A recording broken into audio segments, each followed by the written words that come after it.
Welcome back to our YouTube channel GK with me. तो आज के इस क्लास में हम कंप्लीट करेंगे हमारे हरियाणा की जो पॉलिटिक्स है। तो हरियाणा की पॉलिटिक्स हम इस क्लास में कंप्लीट कर लेंगे। ये क्लास आपके टेट के को ध्यान में रखकर बनाई जा रही है। हम 10 डेज का टारगेट लेकर चलेंगे और इन 10 डेज में हम हमारी हरियाणा जीके जो है उसे कंप्लीट करने वाले हैं। तो आप इन क्लासेस को देखना मिस मत कीजिएगा, ज्यादा से ज्यादा इस क्लास को शेयर कीजिएगा ताकि ये किसी और के लिए भी यूजफुल हो सके।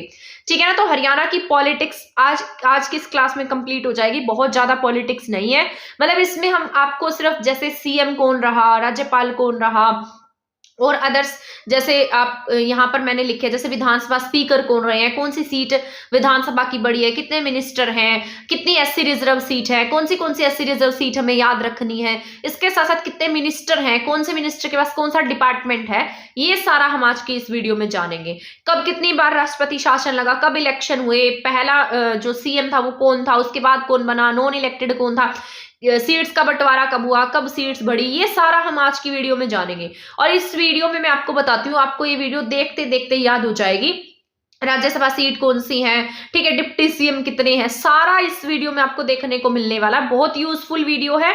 लास्ट तक अगर आप इस क्लास में बने रहेंगे तो पक्की गारंटी है। तो इस क्लास में हम सारा का सारा कंप्लीट डिटेल से पढ़ लेंगे। तो जो हम क्लास करने जा रहे हैं, 10 डेज टारगेट है हमारा। इसमें आज की वीडियो में हमारी पॉलिटिक्स कंप्लीट हो जाएगी। इसके बाद मान लो हम क्लासेस करते हैं, 2 क्लासेस में मैं आपको कंप्लीट आपकी वेलफेयर स्कीम्स करा दूंगी।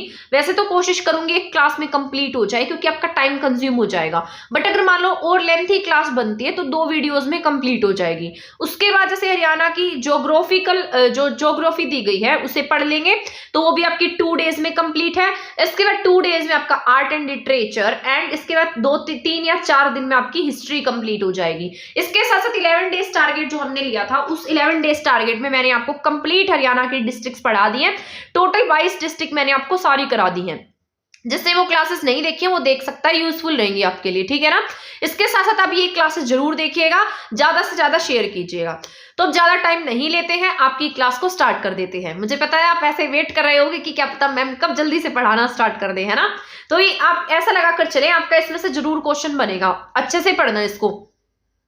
तो ये यहाँ पर मैंने लिखा है, आपको पता है आपका जो मतलब हमारा जो इंडिया है, इंडिया में हमारे कितनी स्टेट्स है, 28 स्टेट है।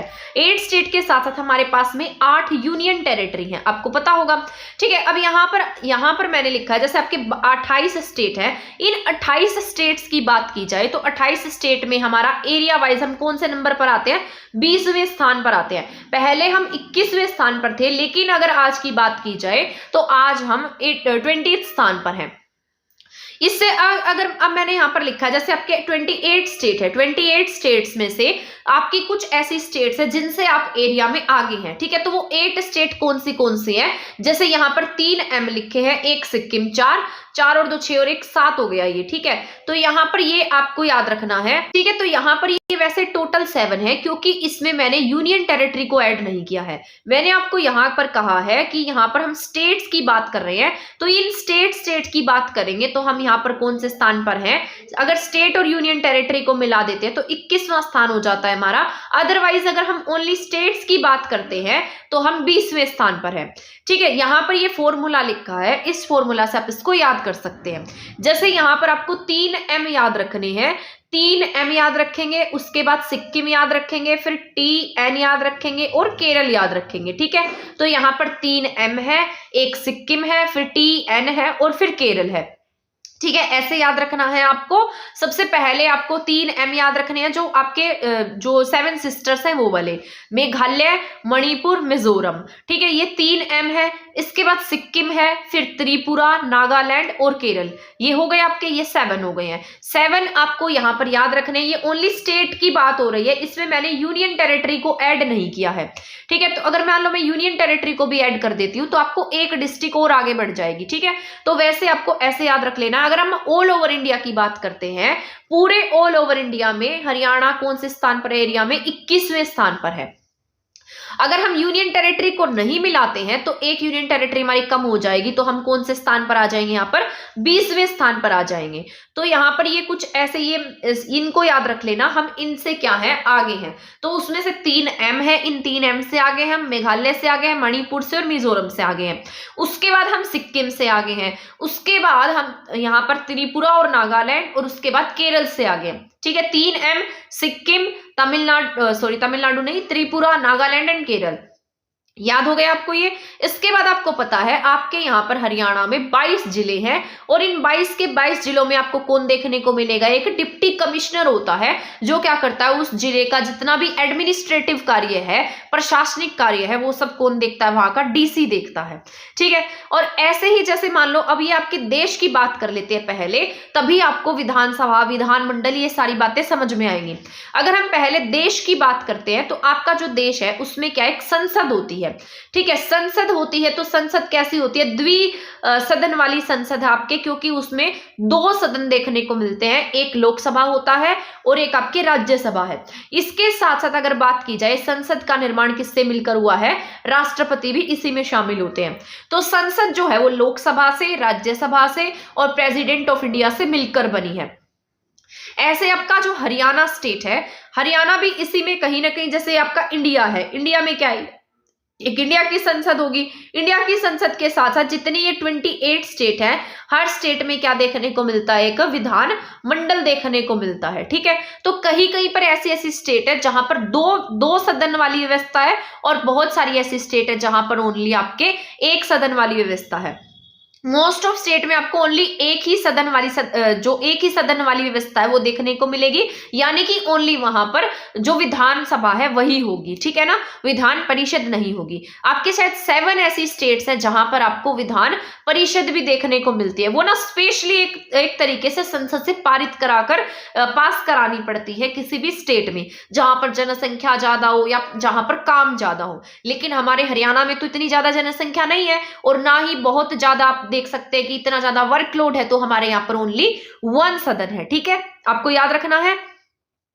यहां पर आप बात कर सकते हैं अब हरियाणा की। हरियाणा जो है, हरियाणा विधानमंडल की बात कर लेते हैं, तो विधानमंडल में क्या आ जाएगा, आपके ओनली एक सदनीय व्यवस्था है। इसका मतलब है कि आपके यहाँ पर क्या है, ओनली विधानसभा है। ठीक है, याद रखना है, हरियाणा में सिर्फ क्या है, विधानसभा है। जनसंख्या के आधार पर अगर हम सीट की बात करते हैं तो हमारे यहाँ पर विधानसभा की सीट जो है वो कितनी है, 90 है। आपको पता होना चाहिए जनसंख्या के आधार पर आपके हर स्टेट को कुछ सीट्स दी गई हैं। जैसे यूपी है, आपको पता है उत्तर प्रदेश की जनसंख्या सबसे ज्यादा है और वहां पर विधानसभा की सीट्स भी सबसे ज्यादा है। ठीक है, तो वैसे ही हर स्टेट को उनकी जनसंख्या के आधार पर कुछ सीटें बांटी गई हैं। जैसे इस स्टेट से इतने विधानसभा की सीट होंगी, इतने एमएलए बनेंगे, इस स्टेट से इतने एमएलए बनेंगे। वैसे ही हमारे हरियाणा से टोटल एमएलए कितने बनते हैं, 90 बनते हैं। तो याद रखना है, हरियाणा में विधानसभा की सीट कितनी है, 90 है। मुझे पता है, मैं आपको उस तरीके से पढ़ा रही हूँ, मैं ऐसा सोचकर पढ़ा रही हूँ कि आप इसको पहली बार पढ़ रहे हैं।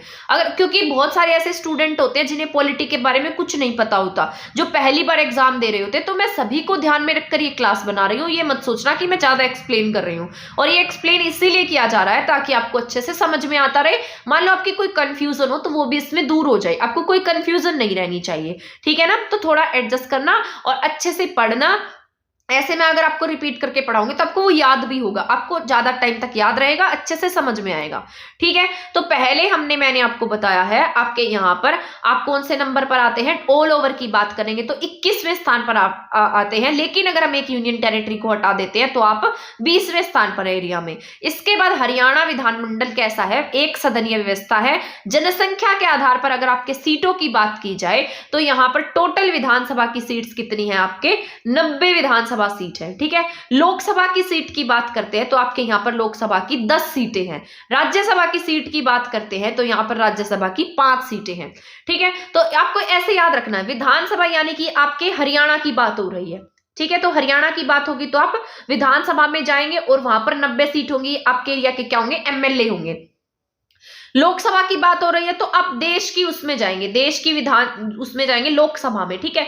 तो लोकसभा की बात करेंगे, जैसे ये एमपीज बनेंगे, ठीक है, जिससे बाद में क्या बनते हैं आगे जाकर, जो हमारे ये सारे एमपीज इकट्ठे होकर अपना एक नेता चुनते हैं, जिसके बाद क्या बनेंगे, वो प्रधानमंत्री बनते हैं। ऐसे जो विधानसभा होती है ना, 90 सदस्य होते हैं, इसमें सभी इकट्ठे होकर एक नेता चुनते हैं, जिसके पास में ज्यादा प्रतिनिधित्व होता है, जो अपने ग्रुप का लीडर होता है, वो आगे क्या बन जाता है, मुख्यमंत्री बनता है। तो ये डिफरेंस है लोकसभा में और विधानसभा में। ये राज्यसभा की सीट कितनी आपके हरियाणा में, 5 है। तो अब यहाँ पर जो मैंने अभी आपको बताया था ना, विधानसभा में 90 सदस्य बनेंगे, तो ये 90 सदस्य मिलकर 5 सदस्य को कहां भेजते हैं, राज्यसभा में भेजते हैं, ठीक है। तो ये राज्यसभा में इसीलिए भेजा जाता है ताकि ये हमारी बात को रिप्रेजेंट कर सके, रख सके, अगर आपके एरिया में कोई प्रॉब्लम है तो उसको ये सॉल्यूशन निकलवा सके। तो यहां तक के पॉइंट समझ में आ गए आपको। विधानसभा की हमारे यहाँ 90 सीट है, लोकसभा की हमारे यहाँ पर 10 सीट है और राज्यसभा की हरियाणा में 5 सीट्स हैं। अब यहां पर बात कर लेते हैं कुछ ऐसे, यहां पर बात कर लेते हैं कौन से एरिया में कितनी कितनी सीट्स हैं, ज्यादा सीट्स कहां पर हैं विधानसभा की और कम सीट कहां पर है, ठीक है। तो और बड़ी सीट कहां कौन सी है और छोटी सीट कौन सी है। तो सबसे ज्यादा अगर हम विधानसभा सीट की बात करें, या फिर ऐसा कह ले ऐसी कौन सी डिस्ट्रिक्ट है जहां से ज्यादा एमएलए बन रहे हैं, तो वो आपके पहले तो हिसार डिस्ट्रिक्ट है। हिसार के साथ साथ आपके फरीदाबाद डिस्ट्रिक्ट है। हिसार में आपको यहाँ पर 7 सीट देखने को मिलेंगी, 7 एमएलए बनते हैं हिसार से। और इसके साथ साथ फरीदाबाद भी जो है, जैसे अलग अलग एरिया होते हैं, अलग अलग गांव होते हैं, उनको अलग अलग, जैसे कुछ तहसीलें होती हैं, जैसे वहां से भी एमएलए बनते हैं। तो अलग अलग एरिया है हिसार में, कुछ तहसील है, कुछ खंड है, तो वहां एमएलए की सीट्स हैं। वो कितनी सीट है, 7 सीटें हैं। ये ऐसा नहीं है कि केवल हिसार डिस्ट्रिक्ट, जो हिसार नाम है वहां पर 7 एमएलए होंगे, उसके जो एरियाज आते हैं वहां पर 7 एमएलए बनते हैं। ऐसा ही फरीदाबाद में, तो 2 डिस्ट्रिक्ट आपकी ऐसी है जहां से 7 विधानसभा सीट है, उसमें से आपकी एक हिसार है और दूसरी मैंने आपको क्या बताई है, फरीदाबाद बताई। तो 2 ज्यादा वाली कौन सी है, एक आपके हिसार और एक आपके फरीदाबाद। फरीदाबाद को ऐसे याद रखना क्योंकि यहाँ पर जनसंख्या बहुत ज्यादा, मैंने आपको याद कराया था ना वो फॉर्मूला FHBG से, जब मैंने आपको कहा था कि ये जनसंख्या का फॉर्मूला, इसको याद रखना, FHBG, F से फरीदाबाद और H से हिसार। तो FH दोनों साथ साथ है, इन दोनों के पास में कितनी सीट है विधानसभा की, 7 सीट है। ऐसे याद रख लेना इस फॉर्मूला से, FHBG इनकी जनसंख्या ज्यादा है, FH, ठीक है, F में क्या है आपके पास 7 सीट है, H में भी आपके पास 7 सीट है। आई होप समझ में आ गया होगा। इसके बाद अगर हम कम सीटों की बात करते हैं, तो जहां पर सिर्फ 2 एमएलए बनेंगे, तो वो एक पंचकुला सीट है और एक चरखी दादरी है। चरखी दादरी आपको पता है नया जिला बना था आपका, ये मैंने आपको पढ़ाया था। तो 2 सीट कहां पर है, एक पंचकुला में और एक चरखी दादरी में, ठीक। तो ये चारों समझ में आ गए होंगे। इसके बाद अगर हम छोटी सीट की बात करते हैं, तो सबसे छोटी सीट बलरामगढ़ है, और अगर बड़ी सीट की बात करेंगे जनसंख्या में, तो लोहारू जो है वो आपकी एरिया वाइज में, तो ये लोहारू बड़ी सीट है, ठीक है। तो याद रखना है। अभी मैंने आपको क्या क्या समझाया है, 2 डिस्ट्रिक्ट जहां पर 7 सीट, FH फरीदाबाद और हिसार, 2 सीट जहां पर कम सीट, चरखी दादरी और पंचकुला। इसके बाद छोटी सीट बल्लभगढ़, बड़ी सीट लोहारू, ठीक है। यहां तक का समझ में आ गया। अब हम चलते हैं नेक्स्ट पेज पर। तो मैं ऐसा सोचती हूँ कि ना आपकी जो यहाँ पर जो मैं आपको पढ़ा रही हूँ वो आपको साथ साथ याद भी होना चाहिए। इससे क्या होगा कि आपके माइंड में ज्यादा टाइम तक बातें याद रहेंगी। अब हम बात कर लेते हैं सीट्स की। आपको पता है आप जब हरियाणा जो है पहले पंजाब का हिस्सा था, लेकिन जब इसको पंजाब से अलग किया गया तो हमारे पास टोटल एरिया जो है पंजाब का ओनली 35% एरिया आया, और उसमें से हमारे पास में जो टोटल सीट है विधानसभा की वो 54 आई थी, जो आज आपको 90 देखने को मिलती है। जब हम 1966 में अलग हुए थे तब हमारे पास ओनली कितनी सीट्स थी, 54 सीट्स ही थी। उसके 1 साल बाद ये हम बिना इलेक्शन के लेकर आए, यानी कि यहाँ पर हमारा कोई इलेक्शन नहीं हुआ, ये सिर्फ एमएलए थे जो कहाँ आ गए, हरियाणा में आ गए। तो ये 54 एमएलए थे, ये बिना इलेक्शन के थे। ये वही थे जो पंजाब में जो विधानसभा थी वहां पर चुने गए थे, ये एज इट इज वही हरियाणा में आ गए। इसके 1 साल बाद हमारे हरियाणा में क्या हो जाता है, 1967 में इलेक्शन होता है। तो 1 साल बाद इलेक्शन होगा तो हम क्या करेंगे, यहाँ पर सीट्स को बढ़ा देंगे। तो यहाँ पर 54 से सीट्स को कितना कर दिया जाता है, 81 कर दिया जाता है। ठीक है। तो 1 साल बाद सीट्स क्या की गई हैं, बढ़ाई गई हैं। उसके 10 साल बाद, यानी कि जो आज आप 90 सीट देखते हैं वो 10 साल के बाद बढ़ाई गई, यानी कि 77 में। ठीक है, तो 77 में कितनी सीट कर दी गई, 90 सीट कर दी गई। और ये 1971 को जनसंख्या का आधार मानकर की गई थी। ठीक है, जैसे अलग अलग जनसंख्या को आधार माना जाता है, उसी के आधार पर, जनसंख्या के आधार पर सीट्स का बंटवारा किया जाता है। तो सबसे पहले मैंने आपको बताया है 1966, 1967 और 1977, 3 पढ़े हमने। 1966 में मैंने आपको क्या बताया है, कितनी सीट आई हमारे पास में, 54 सीट आई। दूसरा 1 साल के बाद की बात करेंगे तो सीट को हमने कितना कर दिया, 81 कर दिया। फिर 10 साल के बाद की बात करते हैं 1977 की, तब हमारे विधानसभा की सीट कितनी हो जाती है, 90 हो जाती है। आ गया समझ। इसके बाद पंचायत आरक्षण पर विधानसभा, मतलब यहां पर बात कही गई है, जो पंचायत है, पंचायतों में महिलाओं को आरक्षण दिया गया है, लेकिन विधानसभा में, लोकसभा में आरक्षण नहीं है। अभी आपको पता है एक बिल पास जरूर हुआ है, लेकिन आरक्षण अभी भी नहीं मिला है। लोकसभा में एक बिल पास हुआ था, लेकिन आरक्षण नहीं मिला अभी। ठीक है, तो वो आपको अभी ऐसे ही टिक करना है। आपके यहाँ पर पंचायतों में आरक्षण है महिलाओं को, और ये आरक्षण पहले 33% था, लेकिन हरियाणा अब कितना आरक्षण देता है महिलाओं को, 50% आरक्षण देता है। ठीक है, याद रखना है, महिलाओं को पंचायतों में कितना आरक्षण है, 50% आरक्षण है। पिछली बार ये एचटेट में पूछा गया क्वेश्चन है, तो याद रख लेना है। विधानसभा में, लोकसभा में महिलाओं को अभी कोई आरक्षण नहीं है। पारित जरूर हुआ था, लेकिन अभी मिला नहीं है, क्योंकि इलेक्शन नहीं हुए अभी तक। हरियाणा में आरक्षित सीटों की बात कर लेते हैं। आरक्षित का मतलब एससी रिजर्व सीट कितनी है, जहां पर ओनली आरक्षित सीटें रहेंगी, यानी कि एससी कैटेगरी के लोग ही वहां पर एमएलए बनेंगे। तो ये कितनी सीट है आपके, 17 सीट है। तो आरक्षित सीटों की बात की जाए तो वहां पर 17 सीट रहेंगी। ठीक है, तो याद रखना है, हरियाणा में आरक्षित सीटें 17 है, एससी रिजर्व सीट कितनी है हमारे, 17 है। लोकसभा की सीट की बात कर लेते हैं, तो लोकसभा में 2 सीटें आरक्षित है आपकी। ठीक है, तो SC reserve seat of Lok Sabha कितनी है, 2 है। 10 में से 2 सीट क्या है, एससी रिजर्व्ड है। तो ये यहाँ पर 2 है आपके, एक अंबाला है और एक इसके साथ साथ सिरसा है। तो अंबाला और सिरसा 2 क्या है, लोकसभा आरक्षित क्षेत्र है, याद रखना है। विधानसभा की बात करेंगे तो 17 सीट है, वो आगे मैं आपको याद भी कराने वाली हूँ। इसके बाद 5 जिलों में आरक्षित सीट नहीं है, ये याद रखना है, इंपॉर्टेंट है ये आपका। आपके हरियाणा में 22 जिलों में से 5 जिले ऐसे हैं जहां पर कोई भी सीट आरक्षित सीट नहीं है। तो वो कौन से हैं उनके बारे में पढ़ते हैं। एक एम, फिर एमजी, फिर पंचकुला, फरीदाबाद, चरखी दादरी। एमएमजी, पंचकुला, फरीदाबाद, चरखी दादरी। एमएमजी, पहले एम, फिर एमजी, फिर पंचकुला, फिर फरीदाबाद, फिर चरखी दादरी। एम का मतलब क्या है, मेवात है, एम से क्या बनेगा, मेवात। फिर एम से क्या है, महेंद्रगढ़ है। जी से यहाँ पर क्या है, गुरुग्राम है, सॉरी एमजी है ये, एमजी। ठीक है, महेंद्र, गुरुग्राम नहीं है ये। 2 डिस्ट्रिक्ट है, एक एम है, एक एमजी है, महेंद्रगढ़ है, फिर पंचकुला है, फिर फरीदाबाद है, फिर चरखी दादरी। क्योंकि गुरुग्राम से पटौदी जो है वो एससी रिजर्व सीट है, मुझे याद आ गया। तो ये जी जो है इकट्ठा ही लिखा हुआ है, अलग से नहीं है। तो M, MG, Panchkula, Faridabad, Charkhi Dadri. M से मेवात है, 2 एम है आपके। ठीक है, 2 एम वाली डिस्ट्रिक्ट आपकी जोन सी है, मेवात और एक महेंद्रगढ़, 2 हो गई। इसके बाद आपके पंचकुला और फरीदाबाद, एक सबसे ऊपर वाली और एक फरीदाबाद नीचे, और एक चरखी दादरी जो न्यू बनी है। ऐसे याद रखना, 2 एम है आपके, 2 एम से डिस्ट्रिक्ट है, एक मेवात और एक महेंद्रगढ़। तो दोनों में क्या नहीं है, रिजर्व सीट नहीं है। इसके बाद आप याद रखेंगे, एक ऊपर वाली डिस्ट्रिक्ट पंचकुला हो गई, और एक साउथ वाली फरीदाबाद हो गई। इसके बाद एक न्यू फॉर्म डिस्ट्रिक्ट है जिसका नाम है चरखी दादरी। तो ये टोटल 5 डिस्ट्रिक्ट है जिसमें कोई भी एससी रिजर्व सीट, आरक्षित सीट नहीं है विधानसभा की। ठीक है, तो अब हम बात कर लेते हैं विधानसभा की। विधानसभा की सीट्स कितनी है, 90 है। अब हम अध्यक्ष की बात कर लेते हैं। तो आपको पता होना चाहिए, जैसे हमारा हरियाणा जो है वो पंजाब से अलग हुआ, पंजाब से अलग होने के बाद में हमने हमारी विधानसभा भी बनाई, क्योंकि पहले तो हम पंजाब के साथ में काम करते थे। अब हमारे यहाँ विधानसभा बनेगी तो वहां पर स्पीकर की भी जरूरत होगी हमें। ठीक है, तो हमने पहला जो अध्यक्ष है, यानी कि पहला जो विधानसभा स्पीकर कह लो, विधानसभा अध्यक्ष कह लो, तो किसे बनाया, श्रीमती शन्नो देवी जी को बनाया। ऐसा हमने किस लिए किया, क्योंकि शन्नो देवी जी जो थी वो पंजाब में क्या थी, उपाध्यक्ष थी। पहले जैसे पंजाब विधानसभा है, वहां पर स्पीकर नहीं थी, वो डिप्टी स्पीकर थी। ठीक है, तो इसीलिए हमने श्रीमती शन्नो देवी जी को क्या बना दिया, हरियाणा में अध्यक्ष बना दिया। ठीक है, तो शन्नो देवी जी हमारी क्या रही है, हरियाणा की पहली विधानसभा स्पीकर रही है। तो ये याद रखना इंपॉर्टेंट पॉइंट है, ये केवल हरियाणा की नहीं पूरे भारत में भी पहली महिला है जो किसी विधानसभा की पहली महिला अध्यक्ष बनी है। तो हरियाणा की पहली महिला अध्यक्ष की बात करेगा तो आप क्या टिक करेंगे, आपके पहली महिला और पहली महिला अध्यक्ष भी कौन है, श्रीमती शन्नो देवी जी हैं। ये पंजाब विधानसभा में उपाध्यक्ष रह चुकी थी, इसलिए हमने इनको क्या बना दिया, 1966 में हमारे हरियाणा के जो विधानसभा है उसका अध्यक्ष बना दिया। और तब तक कोई इलेक्शन नहीं हुए थे, बिना इलेक्शन के इनको बनाया गया था।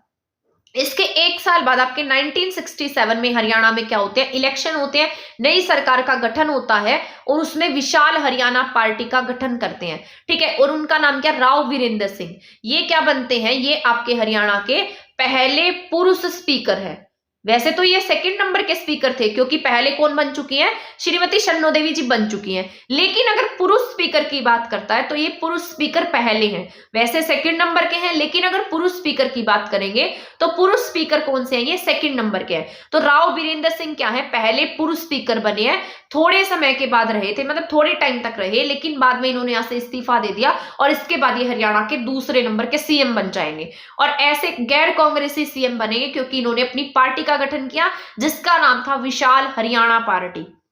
याद रखना है, विशाल हरियाणा पार्टी किसकी है, राव वीरेंद्र सिंह की है। और हरियाणा विकास पार्टी किसकी है, बंसीलाल की है। उसको ना आप याद ऐसे कर सकते हैं, जो आपके हरियाणा का विकास है ना वो किसने कराया, बंसीलाल जी ने कराया है। तो विकास किसने कराया, बंसीलाल ने। तो हरियाणा विकास पार्टी जो है वो किसकी है, बंसीलाल की है। लेकिन राव वीरेंद्र सिंह ने किसका निर्माण किया, विशाल हरियाणा पार्टी का गठन किया और ये हरियाणा के पहले पुरुष स्पीकर बने, थोड़े टाइम तक रहे और बाद में क्या बन गए, सीएम बन गए। ठीक है, और इसके बाद में कुछ टाइम के बाद में जैसे सीएम बनते हैं, सीएम बनने के कुछ टाइम के बाद में यहाँ पर क्या लग जाता है, राष्ट्रपति शासन लग जाता है। तो आगे मैं डिटेल से भी पढ़ाऊंगी आपको, भी मैंने कुछ पॉइंट्स में लिखा हुआ है।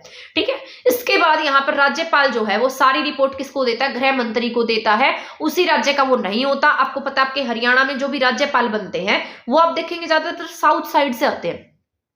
जैसे बंडारू दत्तात्रेय जी हैं, तेलंगाना से हैं। ये क्या करते हैं, जितनी भी जैसे आपके हरियाणा में जो भी काम हो रहे हैं, सीएम ने कुछ काम किया या कोई गड़बड़ी तो नहीं हुई, ये 15 डेज की रिपोर्ट देगा, जाकर गृह मंत्रालय को रिपोर्ट देता है। तो राज्यपाल क्या करेंगे, जिस भी स्टेट में कुछ भी गड़बड़ी होगी, कुछ भी होगा, वहां की पूरी जानकारी किसको दे देते हैं, जाकर गृह मंत्री को दे देते हैं। इसीलिए ना उस स्टेट के नहीं होते, ताकि वहां उस स्टेट में कोई घपलाबाजी ना हो सके, उस राज्य के नहीं होते हैं। एट प्रेजेंट आपके हरियाणा के जो राज्यपाल हैं वो कौन है, बंडारू दत्तात्रेय जी हैं, तेलंगाना के रहने वाले हैं ये। सबसे पहले अब इनकी क्वालिफिकेशन की बात कर लेते हैं क्योंकि एग्जाम में पूछ ली जाती है। तो यहाँ पर ये भारत के नागरिक होंगे, 35 ईयर्स प्लस से इनकी एज होगी, लाभ के पद पर नहीं होंगे और सबसे बड़ी बात उसी स्टेट के नहीं होंगे। ऐसा हो सकता है कि उस स्टेट के हों, लेकिन कभी कभी हो जाता है, बहुत रेयर केस होते हैं, लेकिन मोस्ट ऑफ केसेस में यही होता है कि उस स्टेट से ये नहीं होते हैं। अब हरियाणा, इनको शपथ कौन दिलाता है, तो हरियाणा हाई कोर्ट के, जैसे आपका Punjab and Haryana high court है, इसके जो चीफ जस्टिस है, जैसे जो भी चीफ जस्टिस रहेंगे वो क्या करेंगे, राज्यपाल को शपथ दिलाने का काम करेंगे। तो हरियाणा हाई कोर्ट के चीफ जस्टिस राज्यपाल को क्या करते हैं, शपथ दिलाने का काम करते हैं। इसके बाद हम बात कर लेते हैं आपके हरियाणा जो है इसका गठन किसकी सिफारिश पर हुआ, तो 18 सितंबर 1966 में शाह आयोग की सिफारिश के अनुसार भारत सरकार ने पंजाब पुनर्गठन विधेयक पारित किया। मोस्ट इंपोर्टेंट है, तारीख पूछी जा सकती है, आपसे पूछा जा सकता है पंजाब पुनर्गठन विधेयक कब पारित हुआ है, तो आप क्या टिक करेंगे, 18 सितंबर 1966 को आपके क्या पारित होता है, पंजाब पुनर्गठन विधेयक पारित होता है 18 सितंबर 1966 को। और 1 नवंबर 1966 को आपका हरियाणा स्टेट जो है नवंबर 1966 को शाह आयोग की सिफारिश के अनुसार भारत सरकार में क्या पारित किया जाता है, पंजाब पुनर्गठन विधेयक पारित होता है। इसके बाद हम बात कर लेते हैं 18वां संविधान संशोधन 1966 के तहत 1 नवंबर 1966 को किसका गठन हो जाता है, हरियाणा का गठन हो जाता है। तो इतना याद रख लेना है।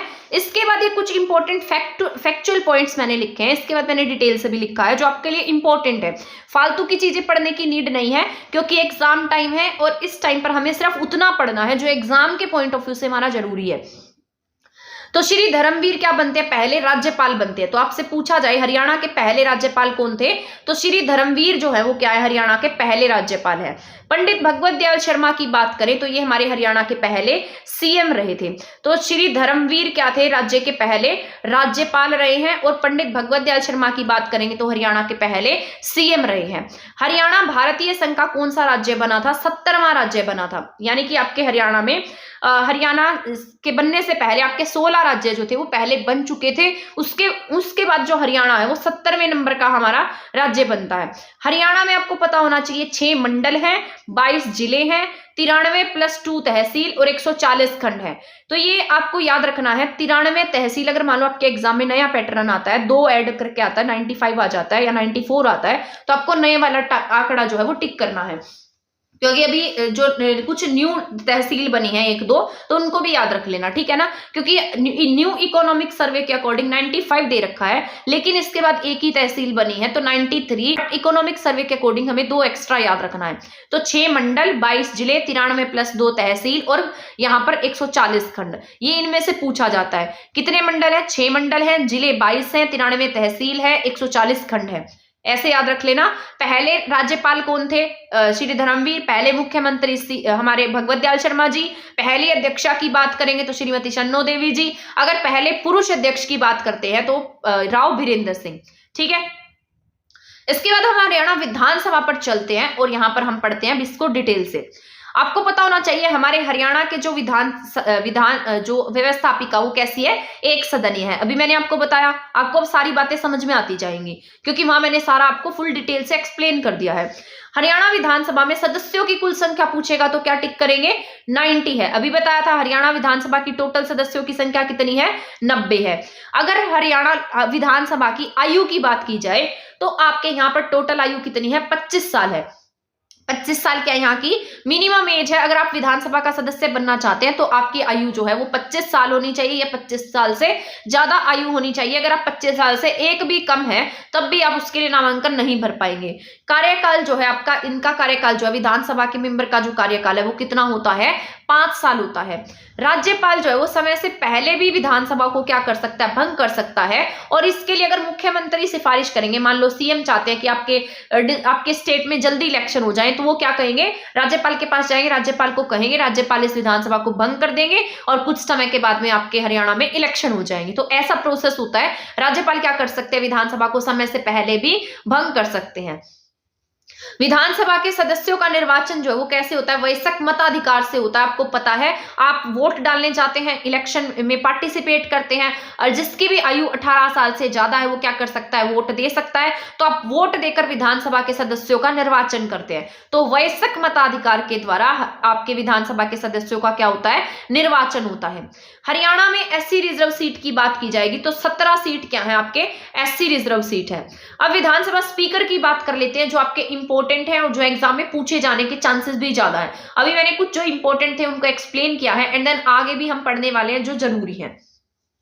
सबसे पहले यहां पर लिखा है, यहां मैंने ये मत लगाकर चलिए सीरीज में लिखे हैं सारे के सारे, मैंने वो सब लिखे हैं जो आपके जरूरी हैं और जिसमें से एग्जाम में क्वेश्चन बनते हैं वो सारे यहां पर लिखे गए हैं। आपसे ये थोड़ी ना पूछेगा पहला कौन था, दूसरा, पहला दूसरा तो चलो मान लो पूछ भी लिया जाए, ये थोड़ी ना पूछा जाएगा 8वां विधानसभा स्पीकर कौन था, 10वां विधानसभा स्पीकर कौन था, ऐसे क्वेश्चन तो पूछे ही नहीं जाते हैं। और क्योंकि ये ऐसा ऑथेंटिक भी नहीं होता, तो आपकी बहुत ही ज्यादा बुरी किस्मत होगी ना, तब क्या पता ऐसे ऊट पटांग क्वेश्चन पूछ ले। अदरवाइज जो पहले होंगे या जिन्होंने कुछ ना कुछ काम किया होगा, जिसके टाइम में कुछ ना कुछ गड़बड़ी रही होगी, उनमें से क्वेश्चन पूछे जाने के चांसेस रहते हैं। तो वैसे ही क्वेश्चन हमें पढ़ने होते हैं, हमें बहुत ज्यादा पढ़ने की नीड नहीं होती है, बस हमें ये पता होना चाहिए कि हमें कौन सा क्वेश्चन, कौन से पॉइंट कैसे पढ़ लेने हैं।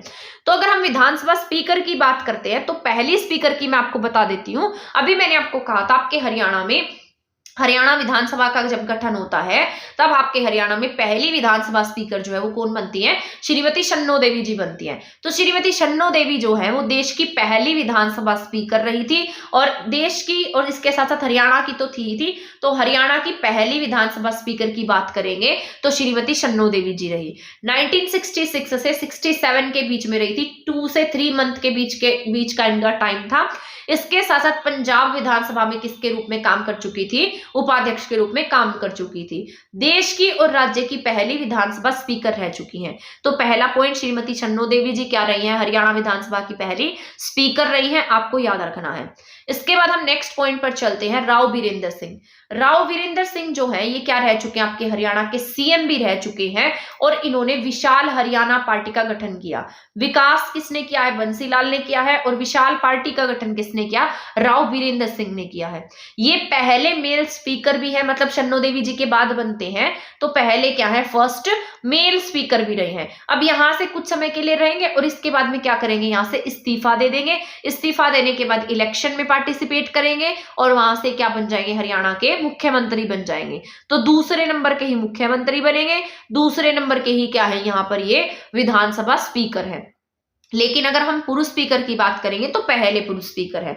अब यहाँ पर तीसरे हैं आपके बनारसी दास गुप्ता, मोस्ट इंपोर्टेंट है ये। वैसे आपके भिवानी से बिलोंग करते थे, ये इनके बारे में याद रखना जरूरी है। ये हरियाणा के 2 बार सीएम रह चुके हैं और इसके साथ साथ एक बार विधानसभा स्पीकर रह चुके हैं और एक बार आपके हरियाणा के डिप्टी सीएम रह चुके हैं। तो इनका कितना बड़ा नाम है। और ऐसा क्वेश्चन जो था ना प्रीवियस ईयर में पूछा गया था, ऐसे घुमाकर पूछा गया था, शायद आई थिंक अध्यक्ष से पूछा था या राज्यपाल पूछा था कि ऐसे कौन से अध्यक्ष थे या राज्यपाल थे जो आईएएस ऑफिसर भी रहे। तो उस तरीके से आपके पीजीटी के एग्जाम में क्वेश्चन आया था, देख लेना आप उठाकर क्वेश्चन पेपर को, उसमें वो क्वेश्चन आया हुआ है। तो यहाँ पर हम सारा डिटेल से पढ़ेंगे, यहाँ भी मैं आपको पॉइंट बताऊंगी तो थोड़ा धैर्य बनाकर रखें। तो बनारसी दास गुप्ता जी जो है वो हरियाणा के सीएम रह चुके हैं, डिप्टी सीएम रह चुके हैं, विधानसभा स्पीकर भी रह चुके हैं। तो 2 बार हरियाणा के सीएम रहे, एक बार डिप्टी सीएम रहे हैं और एक बार क्या रहे हैं, ये 2 बार विधानसभा के स्पीकर भी रहे हैं। तो इतना याद रखना है आपको, ठीक है। इसके बाद अगर हम बात करते हैं यहाँ पर रण सिंह, रण सिंह क्या रहे हैं, 2 बार विधानसभा के स्पीकर रहे हैं। तो रण सिंह का पॉइंट भी आपको याद रखना है। रण सिंह क्या रहे, हरियाणा के 2 बार स्पीकर रहे हैं। इसके बाद आपसे पूछा जाए हरियाणा के सर्वाधिक बार जो स्पीकर है वो कौन रहे, तो इनका नाम है हरमोंदर सिंह चड्डा। ये 3 बार स्पीकर रहे हैं, सर्वाधिक बार, यानी कि 3 बार ये क्या बने, हरियाणा के विधानसभा के स्पीकर बने, ठीक है। रण सिंह 2 बार बने हैं, हरमोंदर सिंह 3 बार बने हैं। और इसके साथ साथ बनारसी दास गुप्ता जी की बात इसलिए इंपॉर्टेंट हो जाती है क्योंकि 2 बार ये सीएम रह चुके हैं, एक बार ये डिप्टी सीएम रह चुके हैं और 2 बार विधानसभा के स्पीकर रह चुके हैं। 2 टाइम्स बने थे ये विधानसभा के स्पीकर। तो याद रखना है 2 बार रहे हैं, ठीक है। तो इनके बारे में याद रख लेना, बनारसी दास जी 2 बार सीएम, 2 बार विधानसभा स्पीकर और इसके साथ साथ एक बार डिप्टी सीएम रहे। तो ये सारे पॉइंट आपको अच्छे से याद रखने हैं। इसके बाद यहाँ पर अब कंप्लीट 5 साल का कार्यकाल जो है वो किस किस ने पूरा किया था उसके बारे में भी जान लेते हैं। तो कंप्लीट 5 साल का कार्यकाल कंवरपाल गुर्जर ने, इसके साथ साथ एट प्रेजेंट आपके ज्ञानचंद गुप्ता जी जो है ये एट प्रेजेंट है। तो इन्होंने ये भी, इनका भी कार्यकाल अब 5 साल का पूरा ही होगा। तो ये कहां से बिलोंग करते हैं, पंचकुला से है। एट प्रेजेंट क्या है, आपके विधानसभा के स्पीकर है। इससे पहले कंवरपाल गुर्जर क्या रह चुके हैं, 5 साल तक, आपके कंप्लीट 5 साल का कार्यकाल इन्होंने पूरा किया। अगर डिप्टी स्पीकर की बात कर लेते हैं तो एट प्रेजेंट आपके हरियाणा के डिप्टी स्पीकर पूछेगा तो कौन है, रणवीर गंगवा है और नलवा सीट से विधायक हैं ये। इनकी सीट भी कई बार पूछ ली जाती है, तो कहां से विधायक है, नलवा की सीट से विधायक है और डिप्टी स्पीकर है, ठीक है। तो यहां तक आपका खत्म हो गया अध्यक्ष का टॉपिक। इसके बाद मैं आपको राज्यपाल का टॉपिक कराऊंगी, एक बार रिवाइज करा देती हूं, इससे आपको याद हो जाएगा। सबसे पहले मैंने आपको बताया शन्नो देवी के बारे में। शन्नो देवी के बारे में मैंने इसलिए पढ़ा था क्योंकि वो पहली महिला स्पीकर थी, ठीक है। सेकंड मैंने आपको बताया राव वीरेंद्र सिंह के बारे में। राव वीरेंद्र सिंह के बारे में मैंने आपको इसलिए बताया क्योंकि हमारे हरियाणा के सीएम भी रहे, पहले मेल स्पीकर रहे हैं और पहले ही नॉन कांग्रेसी मुख्यमंत्री रहे। पहले गैर कांग्रेसी मुख्यमंत्री राव वीरेंद्र सिंह, इसके साथ साथ पहले मेल स्पीकर रहे, विशाल हरियाणा पार्टी का गठन किया और गैर कांग्रेसी थे। इसके बाद थर्ड मैंने आपको बनारसी दास गुप्ता जी बताए जो आपके हरियाणा विधानसभा के 2 टाइम्स स्पीकर रहे हैं, 2 टाइम्स आपके हरियाणा के सीएम रहे हैं। इसके साथ साथ एक बार ये डिप्टी सीएम भी रह चुके हैं। इसके बाद मैंने बताया आपको 2 बार हरियाणा के विधानसभा के स्पीकर रहे हैं रण सिंह। तीसरा मैंने बताया जिनका सर्वाधिक बार जो बने हैं, 3 बार बने हैं हरियाणा विधानसभा के स्पीकर, इनका नाम है हरमोंदर सिंह चड्डा। इसके बाद मैंने आपको कंप्लीट कार्यकाल बताया, कौन से ऐसे अध्यक्ष थे जो कंप्लीट 5 साल तक रहे, तो उसमें कंवरपाल गुर्जर है और एट प्रेजेंट आपके ज्ञानचंद गुप्ता जी हैं। डिप्टी स्पीकर की बात करेंगे तो डिप्टी स्पीकर आपके रणवीर गंगवा है। यहां तक के पॉइंट समझ में आ गए होंगे, ऐसी उम्मीद कर रही हूं मैं आपसे कि आपको यहां तक का समझ में आ गया होगा। अब हम पढ़ लेते हैं राज्यपाल के बारे में और स्पीड भी मैं अपनी कम कर देती हूँ, ठीक है। वो बस रिवीजन के लिए था, इसलिए स्पीड अपने आप बढ़ जाती है ताकि आपका टाइम ज्यादा कंज्यूम ना हो उसमें। तो अब हम राज्यपाल की बात कर लेते हैं। तो राज्यपाल जो होते हैं वो कार्यपालिका के क्या होते हैं, प्रमुख होते हैं। ये पूछा जा सकता है, कार्यपालिका के प्रमुख कौन है? तो कार्यपालिका के प्रमुख कौन है? आपके राज्यपाल है। लेकिन वास्तविक प्रमुख पूछेगा तो वास्तविक प्रमुख आपके सीएम होते हैं। कार्यपालिका के प्रमुख राज्यपाल, अगर वास्तविक सीएम की बात करता है तो वास्तविक सीएम आपके मुख्यमंत्री होंगे। ठीक है। राज्यपाल की नियुक्ति जो है वो कौन करता है? राष्ट्रपति करता है। नियुक्ति का मतलब होता है कि इनको अपॉइंटमेंट लेटर कौन देता है? अब देखो, एक तो होता है अपॉइंट करना, एक होता है शपथ दिलाना। जैसे मान लो आपकी जॉब लग गई है, ठीक है, जॉब लगी तो अच्छा लग रहा है, तो आपको एक तो अपॉइंटमेंट लेटर मिलता है पहले, है ना। उसके बाद क्या करते हैं, आप वहां पर जाकर ज्वाइन करेंगे, तो आपको ज्वाइन कराने वाला इंसान तो अलग होता है, लेकिन अपॉइंटमेंट लेटर तो आपको गवर्नमेंट की तरफ से मिला है ना। तो ये दोनों बातों में डिफरेंस है। जैसे नियुक्ति किसने कराई राज्यपाल की? राष्ट्रपति ने। नियुक्ति का मतलब यह है कि उनको जो अपॉइंटमेंट लेटर मिलेगा कि आपको इस स्टेट का राज्यपाल नियुक्त किया जाता है, तो वो लेटर किसने दिया है? इन्हें राष्ट्रपति जी ने दिया है। आगे ये जिस स्टेट में जाएंगे वहां पर क्या लेंगे? शपथ लेंगे। तो शपथ कौन दिलाएगा इन्हें? उस स्टेट के हाई कोर्ट के चीफ जस्टिस जो है वो इन्हें शपथ दिलाने का काम करेंगे। तो दोनों बातों में बहुत ज्यादा डिफरेंस है, तो इनको समझना। इनका जो कार्यकाल है वो कितना होता है? 5 साल का होता है। और ये जो 35 प्लस की एज के जो भी व्यक्ति होगा वो क्या नियुक्त किया जा सकता है? राज्यपाल नियुक्त किया जा सकता है। ये सबसे इंपॉर्टेंट बात है। ये आपकी विधानसभा के सदस्य नहीं होते, लेकिन इनके पास ना ऐसी योग्यता होती है कि ये क्या बन सकते हैं? विधानसभा के सदस्य बनने की योग्यता रखते होंगे, लेकिन उसके सदस्य ये नहीं होंगे। ठीक है, तो आपको याद रखना है राज्यपाल से रिलेटेड पॉइंट।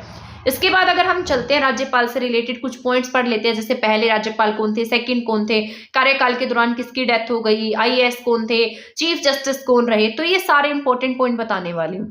ठीक है, तो इनको अब ध्यान से सुनिएगा। ये सारे के सारे आपके यहाँ पर रिलेटेड हैं। ये देखो आईएएस, ये पिछली बार आया हुआ था पेपर में, तो ये सारे आपके बहुत ज्यादा जरूरी हो जाते हैं। ठीक है, इसके बाद हम पढ़ लेते हैं, जैसे हम पहले राज्यपाल की बात कर लेते हैं कि पहले राज्यपाल कौन रहे थे। तो जैसा कि आपको पता है, मैंने अभी आपको बताया है अपॉइंटमेंट के बारे में, एंड देन हम पढ़ेंगे फर्स्ट राज्यपाल। तो मैंने अभी आपको थोड़ी देर पहले भी रीड कराया था कि आपके हरियाणा के जो पहले राज्यपाल थे उनका नाम धर्मवीर था। ये आपके कुछ टाइम पीरियड के लिए ही रहे थे। तो 1966 से 1967 तक कुछ समय के लिए आपके हरियाणा के जो पहले राज्यपाल हैं वो कौन बनते हैं? धर्मवीर बनते हैं। इसके बाद मोस्ट इंपॉर्टेंट है, ये बहुत बार एग्जाम में पूछे गए हैं, आपसे ये वाला क्वेश्चन भी बहुत बार पूछा गया है, और इसमें से भी आपके पूरे चांसेस हैं कि आपके एग्जाम में इसमें से भी क्वेश्चन पूछा जाएगा। तो आपके सेकंड जो राज्यपाल रहे हैं उनका नाम है वीएन चक्रवर्ती। तो ये इंपॉर्टेंट हो जाता है, आपके सेकंड नंबर के राज्यपाल हैं। इनका टाइम पीरियड सबसे ज्यादा समय के राज्यपाल रहे थे। आपको मैंने अभी बताया था ना, 5 साल का कार्यकाल होता है इनका। लेकिन वीएन चक्रवर्ती जी आपके हरियाणा के ऐसे राज्यपाल हैं जो आपके 9 साल तक क्या रहे हैं? हरियाणा के राज्यपाल रहे हैं। 1967 से 76 तक क्या रहे? हरियाणा के राज्यपाल रहे। और एक बात और बता देती हूँ, मोस्ट इंपॉर्टेंट है, कार्यकाल के दौरान इनकी क्या हो गई? डेथ हो गई थी। सबसे लंबे समय तक रहे। मोस्ट इंपॉर्टेंट पॉइंट है, कार्यकाल के दौरान, यानी कि ऑफिस जब ये अपने पद पर थे तो पद पर रहते हुए कार्यकाल के दौरान इनकी डेथ हो गई, और सबसे लंबे समय तक हरियाणा के राज्यपाल रहे हैं। इनके नाम पर हमारे हरियाणा में एक नहर भी बनाई गई है जिसका नाम है वीएन चक्रवर्ती नहर। तो ज्योग्राफिकल सेक्शन में जब आपको पढ़ाऊंगी तब इनके बारे में पढ़ाने वाली हूँ। तो अभी के लिए आप इतना याद रखेंगे, वीएन चक्रवर्ती जो है उनका टाइम पीरियड 1967 से 1976 तक रहा था। लगभग 9 साल तक हरियाणा के क्या रहे हैं? राज्यपाल रहे हैं। मोस्ट इंपॉर्टेंट है, और कार्यकाल के दौरान इनकी डेथ हो जाती है। इसके बाद हम पढ़ते हैं रणजीत सिंह नरूला। ये आपके इसलिए इंपॉर्टेंट है क्योंकि आपके Punjab and Haryana high court के क्या रहे? चीफ जस्टिस रहे। एंड चीफ जस्टिस के साथ साथ हरियाणा के क्या बने? ये राज्यपाल बने। आपको पता होना चाहिए, जैसे ही आपके यहाँ पर मान लो राज्यपाल का जो पद है वो खाली हो जाता है, तो आपके यहाँ पर कोई भी ऐसा मेंबर नहीं है जो राज्यपाल बने, उपराज्यपाल भी नहीं है, तो जो हाई कोर्ट के चीफ जस्टिस है उसे क्या बना दिया जाता है? कुछ समय के लिए राज्यपाल बना दिया जाता है, जब तक कि नए राज्यपाल नहीं आ जाते। तो सीजेआई भी रह चुके हैं रणजीत सिंह नरूला, और आपके यहाँ पर राज्यपाल भी रहे हैं। तो ये पॉइंट आपको याद रखना है, रणजीत सिंह नरूला सीजे भी रहे, यानी कि chief justice of Punjab and Haryana high court, और इसके साथ साथ ये राज्यपाल भी रह चुके हैं। इसके बाद नेक्स्ट है आपका सुरजीत सिंह संधवालिया। ये भी आपके इंपॉर्टेंट हो जाते हैं। सुरजीत सिंह संधवालिया इसलिए इंपॉर्टेंट है क्योंकि ये भी चीफ जस्टिस रह चुके हैं, जैसे रणजीत सिंह नरूला चीफ जस्टिस रहे, वैसे ही सुरजीत सिंह संधवालिया भी क्या रहे हैं, चीफ जस्टिस रहे हैं। तो ये आपका इंपॉर्टेंट है, ठीक है, इसको अच्छे से पढ़ लेना है। इसके बाद अगर हम बात करते हैं ओम प्रकाश वर्मा, तो आपसे ऐसे ऐसे क्वेश्चन ही पूछे जाते हैं कि बताइए सबसे अधिक समय के राज्यपाल कौन रहे, सबसे कम समय के राज्यपाल कौन रहे हैं। तो ओम प्रकाश वर्मा जी जो है ये 5 दिन के राज्यपाल रहे थे, तो ये इंपॉर्टेंट हो गया। तो आपसे पूछा जाएगा सबसे कम समय के राज्यपाल कौन रहे हरियाणा में, तो इनका नाम क्या है, ओम प्रकाश वर्मा है। ऐसे पढ़ाने को तो मैं आपको पूरी लिस्ट पढ़ा देती, लेकिन जो एग्जाम के पॉइंट ऑफ व्यू से जरूरी है केवल हम वही पढ़ेंगे। तो ओम प्रकाश वर्मा जो है ओनली 5 डेज के राज्यपाल रहे हैं। ये ऐसे इस तरीके से आपको कोई नहीं पढ़ाने वाला है, ठीक है ना। तो आप इसको ध्यान से पढ़िएगा और क्लास को शेयर कीजिएगा। तो यहाँ पर अब इसके बाद जो नेक्स्ट पॉइंट मैं आपको बता रही हूँ ये भी आपका इंपॉर्टेंट है। जैसे यहाँ पर गणपत देव जी तापसे आपके राज्यपाल थे और इसके साथ साथ धनिक लाल मंडल भी आपके यहाँ पर राज्यपाल थे। तो ये 2 राज्यपाल ऐसे थे जिनके समय में हरियाणा में राजनीति में बहुत ज्यादा गड़बड़े रही थी। तो राजनीतिक गड़बड़ियां किसके समय में हुई हैं, ये गणपत देव जी तापसे के समय और इसके साथ साथ धनिक लाल मंडल के समय। तो 2 के समय में क्या हुई है, राजनीतिक गड़बड़ियां हुई हैं। इसके बाद अगर बात कर लेते हैं आईएएस अधिकारी भी जो रह चुके हैं, ये आपके प्रीवियस ईयर में क्वेश्चन पूछा गया था। तो इनका नाम है सैयद मुजफ्फर हुसैन बरूनी, ये हरियाणा के राज्यपाल रहे। इसके साथ साथ ये क्या थे, आईएएस अधिकारी भी थे, ठीक है। AR किदवई के समय क्या बना है, जींद संग्रहालय बना है। तो ये इसके बाद अब नेक्स्ट है जैसे जगन्नाथ पहाड़िया 2009 से 2014 तक रहे हैं। कप्तान सिंह सोलंकी जो है 2014 से 2018 तक रहे। इसके बाद सत्यदेव नारायण आर्य जो है वो 2018 से कुछ समय के लिए रहे थे। उसके बाद अब बंडारू दत्तात्रेय जी रहे हैं, ठीक है। तो अब एट प्रेजेंट कौन है आपके, बंडारू दत्तात्रेय जी है, क्योंकि सत्यदेव नारायण आर्य को कहीं और ट्रांसफर कर दिया गया। आपको पता है ये अलग अलग स्टेट्स में भेज दिए जाते हैं, जरूरी नहीं है कि हर बार ये 5 साल का कार्यकाल पूरा करें। कई बार बीच में भी इनको कहीं ना कहीं पर जैसे सरकारें बदलती हैं तो ये भी बदल जाते हैं, ठीक है। तो ये याद रख लेना है। अभी राज्यपाल का मैं आपको रिविजन करा देती हूँ ताकि आप इसको अच्छे से समझ पाए, ठीक है। तो इसको एक बार हम रिवाइज कर लेते हैं ताकि हम इसको भूले नहीं। तो मैंने अभी आपको बताया राज्यपाल जो है वो कार्यपालिका का प्रमुख होता है, लेकिन वास्तविक प्रमुख पूछेगा तो आपको CM टिक करना है। इनकी जो एज है 35 होनी चाहिए या 35 से प्लस होनी चाहिए।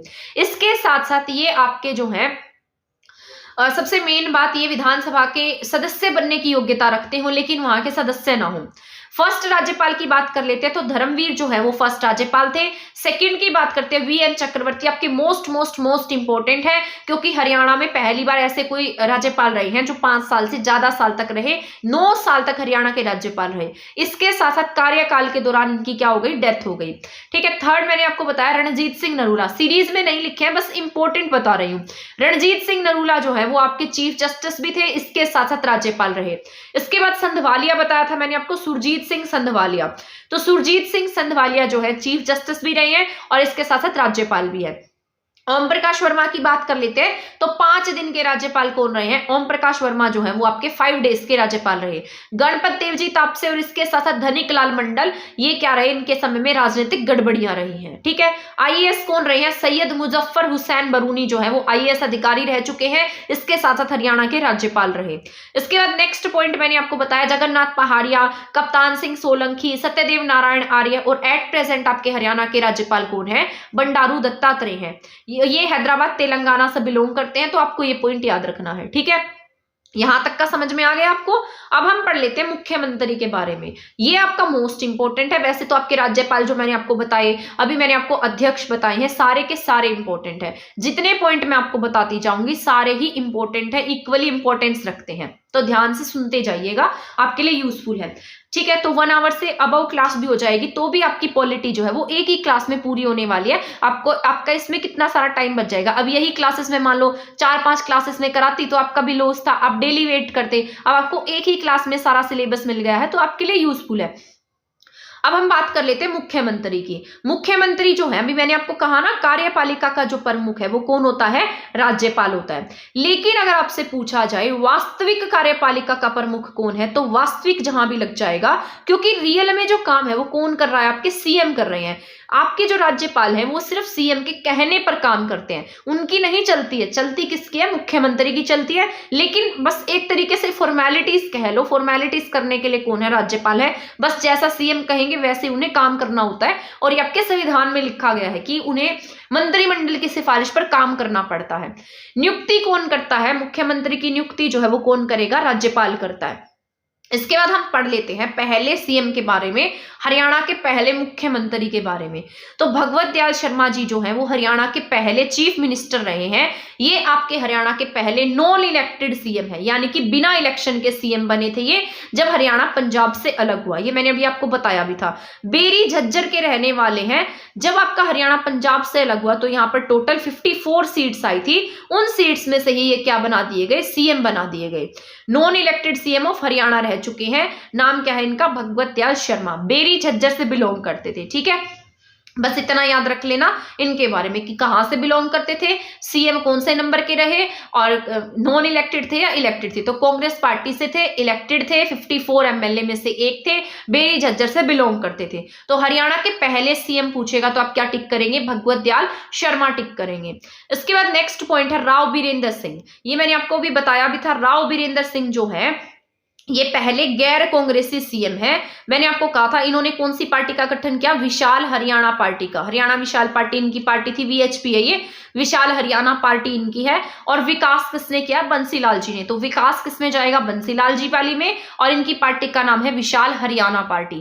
पहले गैर कांग्रेसी सीएम है, ये रहे थे ये यहाँ पर 24/3/1967 से 2/11/67 तक, यानी कि पूरा एक साल भी आपके सीएम नहीं बने हैं। और इसके बाद में क्या लग जाता है, हरियाणा में राष्ट्रपति शासन लगता है। तो आपसे पूछा जा सकता है हरियाणा में पहली बार राष्ट्रपति शासन कब लागू हुआ, तो ये 1967 में हरियाणा में पहली बार राष्ट्रपति शासन लागू हुआ है। इसके बाद बंसीलाल जी जो हैं, इसके बाद बंसीलाल बनते हैं। ठीक है, तो अगर आपसे पूछा जाए, ये इंपॉर्टेंट क्वेश्चन है जो मैं बताने जा रही हूं, आपसे ऐसा पूछा जाए जो ये तीनों लाल हैं इनमें से सबसे पहले कौन से सीएम बने थे, क्योंकि आपसे ना अरेंज करना दे देगा, बताएं ऐसे बंसीलाल, भजनलाल, देवीलाल, मनोहर लाल, मतलब ऐसे इस तरीके से क्वेश्चन देगा और कहेगा कि इनको ना सीरीज में लगाओ, इनको इनके कार्यकाल के अनुसार बढ़ते क्रम में लगाओ, ऐसे क्वेश्चन पूछेगा। तो अब यहाँ पर इसको नोट कर लेना, बंसीलाल जी पहले बने हैं। तो तीनों लाल जो हैं उनमें से पहले कौन बने, बंसीलाल जी बने हैं। मनोहर लाल चौथे लाल है, लेकिन उनको हम इसलिए इसमें शामिल नहीं कर रहे क्योंकि वो आप सभी जानते हैं अभी एट प्रेजेंट है, तो उनका कार्यकाल सबसे बाद में ही आएगा। तो सबसे पहले कौन है, बंसीलाल जी है। तो तीनों लाल में से पहले सीएम बनने वाले कौन है, बंसीलाल है। आपके जब इमरजेंसी लगती है 1967 में, उसके बाद आपके हरियाणा के सीएम कौन बनते हैं, बंसीलाल बनते हैं। ठीक है, ये याद रखना है। इसके बाद हम बात कर लेते हैं बनारसी दास गुप्ता की। बनारसी दास गुप्ता जो है ये इंपॉर्टेंट है, ये मैंने आपको थोड़ी देर पहले भी बताया था। आपके हरियाणा के 2 बार सीएम रहे हैं, 2 बार ये आपके हरियाणा के विधानसभा स्पीकर रहे हैं, 1 बार क्या रह चुके हैं, डिप्टी सीएम रह चुके हैं। ठीक है, तो याद रखना है बनारसी दास गुप्ता क्या रहे हैं, सीएम, स्पीकर, डिप्टी सीएम, तो इसलिए इंपॉर्टेंट हो जाते हैं। इसके बाद बनारसी दास गुप्ता जी के बाद में फिर से क्या लग जाता है, हरियाणा में फिर से राष्ट्रपति शासन लग जाएगा दूसरे समय। ठीक है, तो यहां पर दूसरी बार फिर से क्या लग गया, राष्ट्रपति शासन लग गया, और ये 1975 से 77 के बीच में रहेगा। मैं आपको आगे पढ़ाऊंगी ईयर्स के साथ में किसके टाइम में लगा था और उसके बाद कौन सीएम बना, ट्रिक्स के साथ याद कराऊंगी। तो यहाँ पर राष्ट्रपति शासन फिर से लग जाता है। अब यहाँ दूसरी टाइम जब राष्ट्रपति शासन लगा है, राष्ट्रपति शासन लगने के बाद अब यहाँ पर सीएम कौन बन रहे हैं, देवीलाल बन रहे हैं। पहले 1967 में जब आपके यहाँ राष्ट्रपति शासन, आपको याद रखना है, देवीलाल जी बने। पहली बार 1967 में जब राष्ट्रपति शासन लगता है तब सीएम कौन बने, बंसीलाल जी बने। ठीक है, इसके बाद सेकंड टाइम में अब कौन बन रहे हैं, देवीलाल बन रहे हैं। ठीक है, तो अब यहाँ दूसरी बार राष्ट्रपति शासन के बाद कौन बने सीएम, देवीलाल। पहली बार कौन बने थे, बंसीलाल। ये ट्रिक से याद कराऊंगी तो इसमें डरना नहीं है। इसके बाद अब यहाँ पर भजनलाल जी बनते हैं सीएम। ठीक है, तो पहले किसका नाम आएगा, बंसीलाल का नाम आएगा। अगर तीनों लाल की बात करें तो पहले कौन बने हैं, बंसीलाल जी बने हैं। इसके बाद कौन बने हैं, देवीलाल जी बने हैं। देवीलाल के बाद तीसरे नंबर पर कौन बनते हैं, भजनलाल बनते हैं। तो ये इनका सीरीज है, क्योंकि कई बार ना एग्जाम में सीरीज दे दिया जाता है कि इन सबको क्या लगाएं आप, सीरीज में लगाएं, का इंपॉर्टेंट हो जाता है, तो आपको याद रखना है।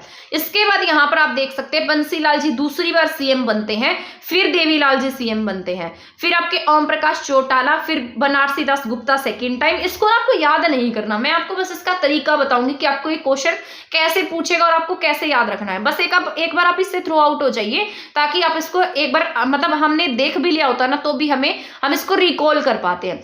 अब मैं बता रही हूँ आगे, ओपी चौटाला, ओम प्रकाश चौटाला बनते हैं। ओम प्रकाश चौटाला के बाद दूसरी बार बनारसी दास गुप्ता जी फिर से सीएम बन जाते हैं, एंड देन ओम प्रकाश चौटाला। ये पूछा जा सकता है, ओम प्रकाश चौटाला आपसे पूछेगा हरियाणा के ऐसे कौन से सीएम है जो केवल 5 दिन के सीएम रहे थे। तो ये आपके ओम प्रकाश चौटाला जो है ओनली 5 डेज के सीएम रहे, एंड देन बाद में इन्होंने इस्तीफा दे दिया था। ठीक है, ये हट गए थे। तो ओम प्रकाश चौटाला जी जो है ये 5 डेज के सीएम रहे हैं। तो आपसे पूछा जाए एज अ सीएम सबसे कम टाइम पीरियड किसका रहा, तो ओम प्रकाश चौटाला जी हैं जो है वो सबसे कम समय के सीएम भी रह चुके हैं। इसके बाद हुकुम सिंह, फिर ओम प्रकाश चौटाला फिर आ जाते हैं, फिर राष्ट्रपति शासन लगता है। तीसरी बार अब फिर से राष्ट्रपति शासन लग रहा है। फिर उसके बाद कौन बनते हैं, भजन लाल बनते हैं। देखो अब ये याद करने का कितना आसान तरीका हो गया। पहली बार जब राष्ट्रपति शासन लगा तब सीएम कौन थे, बंसी लाल बने। दूसरी बार जब राष्ट्रपति शासन लगा तब कौन बने हैं, देवीलाल बने हैं। इसके बाद तीसरी बार जब राष्ट्रपति शासन लगता है तब कौन बने हैं, भजन लाल बने हैं। ठीक है, और ओम प्रकाश चौटाला जी सबसे कम समय के भी सीएम रहे और इसके साथ साथ सबसे ज्यादा टाइम तक भी ये सीएम रहे हैं, मतलब सबसे ज्यादा बार बने हैं। टाइम तो इनका नहीं है ज्यादा, सबसे बार बने हैं। ठीक है, जैसे 4-5 बार ये सीएम रह चुके हैं, जैसे अभी यहाँ पर हमने पढ़ा है 3 बार, तो शायद यहीं पर इनका नाम आ गया 1, 2, अभी हमने पढ़ा था ना 1 and 2 and 3 टाइम्स तो यहीं पर ही बन गए हैं। ये आगे भी शायद इनका नाम आएगा। ये देखो ये 4th टाइम बन रहे हैं, तो 4 बार ये रह चुके हैं सीएम। तो याद रखना है सबसे ज्यादा बार सीएम बने हैं ओम प्रकाश चौटाला, चाहिए कम कम समय के लिए थे लेकिन टाइम मतलब ज्यादा बार बने हैं ये। ठीक है, नंबर ऑफ टाइम्स ज्यादा है। इसके बाद है बंसीलाल। बंसीलाल यहाँ पर तीसरी बार क्या बन रहे हैं, सीएम बन रहे हैं। इसके बाद ओपी चौटाला, फिर भूपेंद्र सिंह हुड्डा। लगातार लंबा समय पूछा जाए तो आप क्या टिक करेंगे, वो भूपेंद्र सिंह हुड्डा टिक करेंगे। लगातार में लंबे समय तक रहने वाले सीएम कौन है आपके, भूपेंद्र सिंह हुड्डा है। इसके बाद मनोहर लाल खट्टर एट प्रेजेंट है। तो अब यहाँ पर देखो मैंने आपको आसान करने के लिए साइड में लिख दिया है ताकि आप इसमें कंफ्यूज ना हो। मुझे पता है जिसने पहली बार पढ़ा होगा उसके दिमाग में एक सीढ़ी बन गई होगी कि क्या पढ़ा दिया। अभी मैं आपको रिवाइज कराऊंगी तो आपको बहुत आसान लगेगा। जैसे मैंने अभी आपको बताया ना, आपसे पूछा जा सकता है कि कौन कितनी बार सीएम रहा है। अब इसमें से इंपॉर्टेंट पॉइंट्स मैं आपको बता दूंगी कि आपको क्या याद रखना है। जैसे आपसे पूछेगा, यहाँ पर आपने अभी देखा 2 बार कौन बने हैं, भजन लाल सीएम बने हैं। ठीक है, 2 बारी कौन बने, देवीलाल जी क्या बने हैं, सीएम बने। लेकिन 3 बार कौन बने हैं, बंसीलाल सीएम बने हैं। पहली पॉइंट तो आपको यही याद रखनी है, तभी मैंने यहाँ पर नंबरिंग भी की है। देखो 2 बार बंसीलाल, पहली बार यहाँ पर बंसीलाल बने हैं, फिर यहाँ पर तो 2 बार और एक ये तीसरी बार, तो 3 बार कौन सीएम रहे हैं, बंसीलाल जी 3 बार सीएम रहे हैं। भजन लाल 2 बार सीएम रहे हैं और देवीलाल भी 2 बार सीएम रहे हैं। ज्यादा बार कौन बने, बंसीलाल जी ज्यादा बार सीएम रहे हैं। ठीक है, इसके बाद पहले अब यहाँ पर देखो मैंने अभी आपको बताया था ना, पहले कौन आए, बंसी, बंसी के बाद देवी, देवी के बाद भजन। बंसी ने देवी के भजन गाए, ऐसे याद रख लेना अगर सीरीज में लगाना आ जाता है तो। बंसी ने देवी के भजन गाए, तो बंसीलाल, देवीलाल, भजनलाल। पहले बंसीलाल बनते हैं, फिर देवीलाल बनते हैं, फिर भजनलाल बनते हैं। ठीक है, अब इसके बाद ओम प्रकाश चौटाला जो हैं वो ज्यादा बार क्या बनते हैं, सीएम बनते हैं। ठीक है, इसके साथ साथ सबसे कम टाइम पीरियड के सीएम भी कौन बनते हैं, ओम प्रकाश चौटाला बनते हैं। यहां से पॉइंट हो गया। इसके साथ साथ बीडी गुप्ता जो है वो 2 बार क्या रहते हैं, हरियाणा के सीएम रहते हैं। ठीक है, इतना याद रखना है आपको इसमें। इसके साथ साथ राष्ट्रपति, अब यहाँ पर ये पॉइंट आपको याद रखने हैं राष्ट्रपति शासन से रिलेटेड, क्योंकि ये आपके इंपॉर्टेंट है। मैंने वहां पर आपको नहीं याद कराई, मुझे लगा वहां पर आपका माइंड जो है ना वो कंफ्यूज हो जाएगा, इसके लिए इसको अलग से मैं बताऊंगी। तो यहाँ पर बात कर लेते हैं हम राष्ट्रपति शासन की। तो यहाँ पर आप देख सकते हैं 67 में मैंने आपको बताया था, 67 जब आपके यहाँ पर राव बीरेंद्र सिंह सीएम बनते हैं, उनके कुछ समय बाद ही 1967 में क्या लग जाता है, राष्ट्रपति शासन लगता है। अब जब राष्ट्रपति शासन लगा है तो उसके बाद कौन सीएम बने थे, मैंने बताया था सबसे पहली बार बंसी बने हैं। ठीक है, तो यहाँ पर सीएम कौन बने, बंसीलाल। अब राष्ट्रपति शासन कौन से ईयर में लगा है, 67 में लगा है। ठीक है, तो पहली बार 67, दूसरी बार 77, तीसरी बार 91, ऐसे याद रख लेना क्योंकि ईयर भी पूछ लिए जाते हैं। तो पहली बार राष्ट्रपति शासन पूछेगा तो 67 में, दूसरी बार राष्ट्रपति शासन पूछता है तो 77 में, तीसरी बार राष्ट्रपति शासन पूछता है तो 1991 में। ठीक है, पहले राव फिर बनारस चले, ऐसे याद रखना किस किस के समय में राष्ट्रपति शासन लगा। पहले राव बीरेंद्र सिंह, फिर बनारसी दास गुप्ता, थर्ड में चौटाला। तो पहले क्या आएगा, राव, बनारस चले, ठीक है, जिनके समय में लगा है वो ऐसे याद रखना है, और उसके बाद जो सीएम बने हैं वो आगे याद रखने हैं। तो जिनके समय में लगा उनका फॉर्मूला क्या है, राव बनारस चले, यानी कि राव बीरेंद्र सिंह सीएम थे जब क्या लगा है आपके राष्ट्रपति शासन लगा। दूसरी समय आपके यहाँ पर बनारसी दास गुप्ता सीएम थे। तीसरी बार यहाँ पर आपके चौटाला थे, ठीक है, याद हो गया। ये पहले वाले याद रखने हैं जिनके रहते हुए राष्ट्रपति शासन लगा। अब यहाँ इसके बाद की बात कर लेते हैं। अब राष्ट्रपति शासन हटेगा तब आपके दोबारा से इलेक्शन होंगे, दोबारा से सीएम बनेंगे, तब यहाँ पर सीएम कौन बनता है। तब जब पहली बार राष्ट्रपति शासन लगा 67 में, तब आपके सीएम कौन बने, बंसीलाल। दूसरी बार राष्ट्रपति शासन हटने के बाद सीएम कौन बने हैं, देवीलाल। थर्ड टाइम कौन बने हैं, भजनलाल, ठीक है, आ गया समझ में। और इनके ईयर्स क्या है, 67, 77 और 91, ये भी याद हो गया। 67, 77 और 91 याद हो गया होगा अच्छे से, ठीक है। अब यहाँ पर अब ये राष्ट्रपति भी पूछ लेता है। तो पहली बार राष्ट्रपति डॉक्टर जाकिर हुसैन थे, दूसरी बार राष्ट्रपति जो थे बीडी जत्ती थे, तीसरी बार राष्ट्रपति जो है वो डॉक्टर वेंकटरमन थे, ठीक है। यहां तक आ गया समझ में। 67 से 68, 77 से 77, 91 से 91, ठीक है, यहां तक का समझ में आ गया होगा। अब ये आपको अच्छे से याद रखना है। पहले वाले में जब ये सीएम कौन रहे हैं, राव बनारस चले, लेकिन जब यहाँ पर राष्ट्रपति शासन हट जाता है तो हटने के बाद बंसी ने देवी के भजन गाए, ठीक है, यहां तक समझ में आ गया। कंफ्यूज नहीं होना, अच्छे से याद रखना है। दोबारा से चाहे वीडियो देख लेना तो भी आपको अच्छे से याद हो जाएगा, या एक बार इसको रिवाइज कर लेना, ठीक है, तो याद हो जाएगा। तो यहाँ पर अब हम आगे नेक्स्ट पॉइंट पर चलते हैं। डिप्टी सीएम की बात कर लेते हैं हरियाणा में। आपको पता है एट प्रेजेंट आपके हरियाणा के डिप्टी सीएम दुष्यंत चौटाला हैं, लेकिन उनसे पहले भी आपके हरियाणा में कुछ डिप्टी सीएम रह चुके हैं। तो दुष्यंत चौटाला जो है ये 6ठे नंबर के डिप्टी सीएम है, लेकिन इससे पहले वाले भी हमारा जानना जरूरी है। तो इससे पहले जैसे चांदराम है, चांदराम क्या रह चुके हैं, सबसे पहले डिप्टी सीएम कौन थे आपके हरियाणा के, चांदराम थे। तो ये पूछा जा सकता है हरियाणा के पहले डिप्टी सीएम चांदराम। इसके बाद सेकंड नंबर पर मंगल सेन, थर्ड नंबर पर BD Gupta. BD Gupta important है क्योंकि बीडी गुप्ता आपको याद रखने हैं, 2 बार सीएम, 2 बार विधानसभा स्पीकर, और इसके साथ साथ एक बार ये डिप्टी सीएम रहे हैं, ठीक है।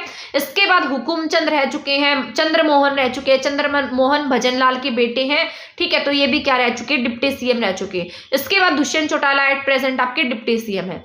तो 6 डिप्टी सीएम याद रखने हैं, चांदराम, मंगल सेन, बीडी गुप्ता, हुकुमचंद, चंद्रमोहन और दुष्यंत।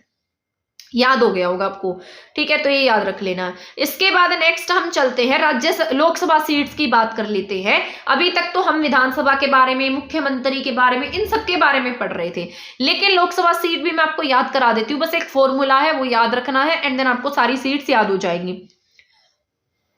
तो जैसे लोकसभा सीट की बात कर लेते हैं तो आपको एक फॉर्मूला याद रखना है। जैसे मैंने आपको ये घर जम्मू कश्मीर वाला फॉर्मूला याद कराया था, तो आपको भी यहाँ पर सिर्फ एक फॉर्मूला याद रखना है, घर, GHR घर, FB सह के। तो आप किसी से पूछते हैं घर FB सह के तेरे घर FB सह, तो घर फिर FB फिर सह के, ठीक है। पहले घर वाला फॉर्मूला याद रखेंगे, घर FB सह के।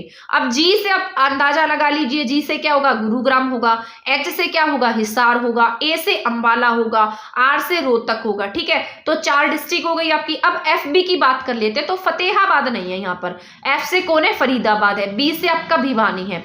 इसके बाद सह के, S से सोनीपत बनेगा, फिर करनाल, फिर यहाँ सिरसा है, एंड देन कुरुक्षेत्र है। जो आपकी भिवानी सीट है ना, ये अकेली सीट नहीं है, इसके साथ साथ महेंद्रगढ़ भी आता है, लेकिन ये गिनी किस में जाती है, भिवानी में, ठीक है। तो भिवानी लोकसभा सीट है आपकी, लेकिन किसके साथ में कंबाइन है, महेंद्रगढ़ के साथ कंबाइन है। तो इन दोनों के ना इलेक्शन एक साथ हो जाते हैं। तो इसको याद करने का फॉर्मूला आपको याद रखना है, घर FB सह के। घर से बनेगा आपके G से गुरुग्राम, H से हिसार, A से अंबाला, R से रोहतक, ठीक है, घर वाला याद। इसके बाद FB, F से आपका फतेहाबाद नहीं है, F से आपका फरीदाबाद है, B से आपका भिवानी है विद महेंद्रगढ़, ठीक है। सह के 2 सह से वाली, अब 2 S वाली डिस्ट्रिक्ट याद रखेंगे, सिरसा और सोनीपत। 2 K वाली यहाँ कैथल नहीं है, करनाल और कुरुक्षेत्र है, याद हो गए आपको? ठीक है, तो ये लोकसभा सीट्स थी आपकी, तो ये 10 लोकसभा सीट है आपके हरियाणा की, तो ये आपको याद रखनी है, बस इसको याद रख लेना, तो ये इतना भी सफिशिएंट रहेगा अगर आप इसको पढ़ लेते हैं तो। अब एरिया वाइज सबसे बड़ी लोकसभा सीट की बात करेंगे, तो एरिया वाइज सबसे बड़ी लोकसभा सीट जो है वो आपके भिवानी है, क्योंकि इसमें किसका एरिया आ जाता है, महेंद्रगढ़ का भी एरिया इसमें शामिल है। तो एरिया वाइज सबसे बड़ी लोकसभा सीट है, ये विधानसभा सीट नहीं है, ये लोकसभा सीट है, ठीक है, तो वो कौन सी है, भिवानी की है। लेकिन अगर जनसंख्या वाइज हम पता करते हैं, जनसंख्या के हिसाब से सबसे बड़ी सीट कौन सी होगी, फरीदाबाद होगी, क्योंकि मैंने आपको एक फॉर्मूला से याद कराया था FHBG 18, 17, 16, 15, तो 18 लाख प्लस जनसंख्या फरीदाबाद की है, तो पॉपुलेशन में सबसे बड़ी सीट जो है वो किसकी हो जाती है, फरीदाबाद की। अब यहाँ पर एससी रिजर्व सीट्स की बात कर लेते हैं, तो लोकसभा की 2 एससी रिजर्व सीट है, SA, सिरसा और अंबाला, ठीक है, तो ये आपका इंपॉर्टेंट पॉइंट है।